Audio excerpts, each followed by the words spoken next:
যদি আমরা বলতে চাই আমাদের কোনো একটা জিনিস লাগবে, দরকার আছে, প্রয়োজন আছে, তখন আমরা ইংরেজিতে কিভাবে বলতে পারি? তখন সেই ক্ষেত্রে আমরা বলতে পারি নিড। কিভাবে? যেমন আমার লাগবে, আই নিড। আমার একটা ল্যাপটপ লাগবে, আই নিড আ ল্যাপটপ। আমার লাগবে না, আই ডোন্ট নিড। আমার কিছু টাকা লাগবে না, আই ডোন্ট নিড সাম মানি। তোমার লাগবে, ইউ নিড। তোমার কিছু টাকা লাগবে, ইউ নিড সাম মানি।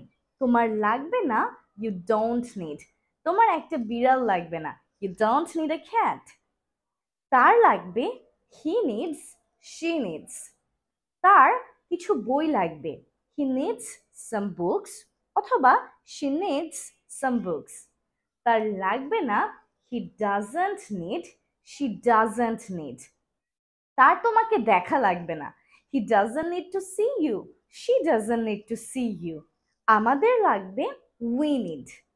আমাদের বাহিরে যাওয়া লাগবে, we need to go outside. আমাদের লাগবে না, উই ডোন্ট নিড। আমাদের মুভি দেখা লাগবে না, we don't need to watch a movie.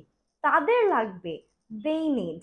তাদের ইংরেজি শেখা লাগবে, they need to learn English. তাদের লাগবে না, দে ডোন্ট নিড। তাদের সময় নষ্ট করা লাগবে না, they don't need to waste time. এভাবে আমরা যে কোনো মানুষের নাম দিয়েও কিছু বলতে পারি। যেমন আমি যদি বলতে চাই রিয়ার লাগবে, রিয়া নিডস। সাকিবের লাগবে, সাকিব নিডস। লিমনের লাগবে, লিমন নিডস। সিম্বার লাগবে, সিম্বা নিডস। কি লাগবে সেটা আমরা সেন্টেন্সেই বলতে পারি। ফর এক্সাম্পল আমরা বলতে পারি রিয়ার একটা নতুন জামা লাগবে, Riya needs a new dress. লিমনের একটা পাঞ্জাবি লাগবে, লিমন নিডস আ পাঞ্জাবি। এভাবে করে আমরা যে কোনো একটা সেন্টেন্স, কারো কিছু লাগবে কি লাগবে না, দরকার আছে কি নেই, প্রয়োজন আছে কি নেই, সেটা নিয়ে সহজে ইংরেজিতে কথা বলতে পারি আমাদের নিড ব্যবহার করে। So well, that's all for today. Don't forget to share this lesson with all your friends, and I hope to see you all. Bye bye. Assalamu alaikum.